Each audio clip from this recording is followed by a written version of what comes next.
Hello, Sagittarius, Sun, Moon, Rising, and Venus signs. Kamusta kayo? Sana po'y nasa mabuti kayong kalagayan. Welcome back po sa Star Tarot.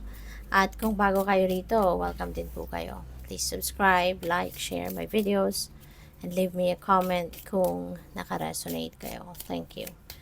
So, first card ni Sagittarius, we have happiness. Alright? So, maganda kasi magiging masaya ka. Maganda kasi things are siguro turning in your favor sa ngayon, kaya magiging extra happy ka. So, which is good. Walang negativity, walang negative thoughts, walang feeling, walang negative emotions, kaya masaya ka lang. We have both. Increase your efforts if you want to achieve your goals. Okay? Kung gusto mo magtagumpay ka, kailangan mo naman ng extra effort. Kung gusto mo magtagumpay, kailangan mo na pagtrabahuan mo talaga. 'Di ba? Kasi yung tagumpay, hindi naman basta-bastang bumabagsak lang yan sa lap natin. We need to work on it. We need to put extra effort, no, sa bagay na yan. Control your anger or you will be sorry. Okay, pigilan mo yung sarili mo as much as possible. 'Di ba? Iwasan mong magalit ka talaga. Kasi ikaw lang din naman ang kawawa dyan. Ikaw lang din naman ang magsasuffer kung ikaw ay papaandarin mo yung galit, no, yung hate, yung anger, 'di ba? Kaya mag-iingat kayo, wag kayong iwasan ninyo na makarating kayo sa ganitong punto kasi it will just backfire on you. Okay? So, you also have teapot, deep friendship with someone of the same sex. Ayan. So, siguro, ano na to, current na ninyong kaibigan ito. At po pwedeng mas, sa pagkakataong ito, mas lalalim pa, no, yung inyong pagkakaibigan, mas lalalim pa yung friendship ninyo, no?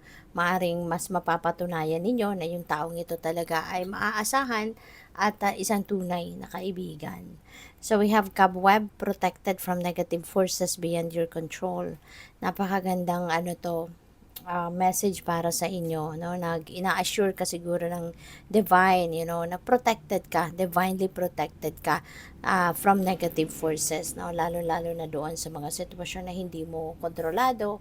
Kaya, huwag kang mag-alala, diba? Huwag kang malungkot, wala kang dapat na ipag-alala dito. So, we have bail, time to get out of a situation. Ayan. If this message resonates with you, alam mo to. Okay? Alam mo to kung anong sitwasyon na to. Kasi, syempre, nakikita mo din naman yan or mararamdaman mo din naman na siguro nga kinoconsider mo na din talaga na iwanan ang sitwasyon na yan o talikuran ng sitwasyon na yan. Kaya, no, kung ano tong sitwasyon na to na kailangan mo ng iwanan. So, huwag ka nang magdalawang isip. So, we have elephant, a long journey, either physical or mental. We leave you wiser at the end. So, siguro travel ito, physical. Maaaring meron kayong pupuntahan. Pupwede rin na sa pupuntahan ninyo to, sa journey ninyo na ito, maybe, ang dami mong matututunan dito.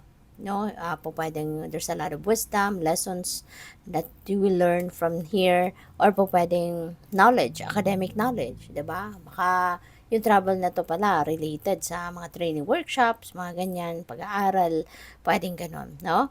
Or pwedeng mental travel. Pwedeng ang iba sa inyo malayo nang nararating ng iniisip ninyo or ng isip ninyo. Maaaring making plans for the future, pwedeng ganon. Or siguro nag-iisip kayo long-term goals, no? Mga ganyan. Kaya ang lalim or ang layo na nararating. So, we also have cup, you should accept valid criticism. Okay? Importante din ito na marunong kayong tumanggap ng valid criticism. Kasi yung mga criticisms na yan, no, ito yung minsan nagpupush din sa atin para mas galingan pa natin ang ginagawa natin, mas ayusin natin yung mga ginagawa natin, 'di ba?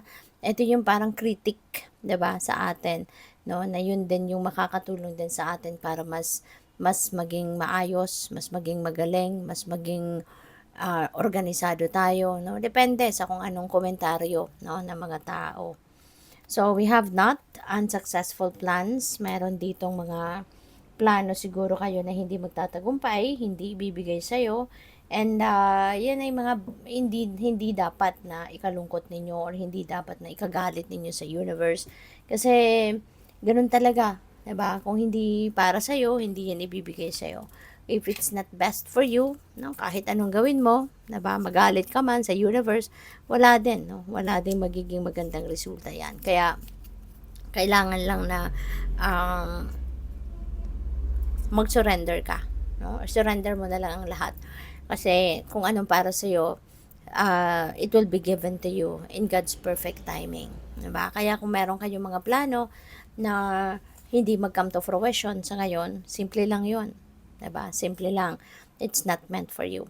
Maybe it's not meant for you right now, or pwedeng not meant for you at all, 'di ba? Ganun lang 'yon.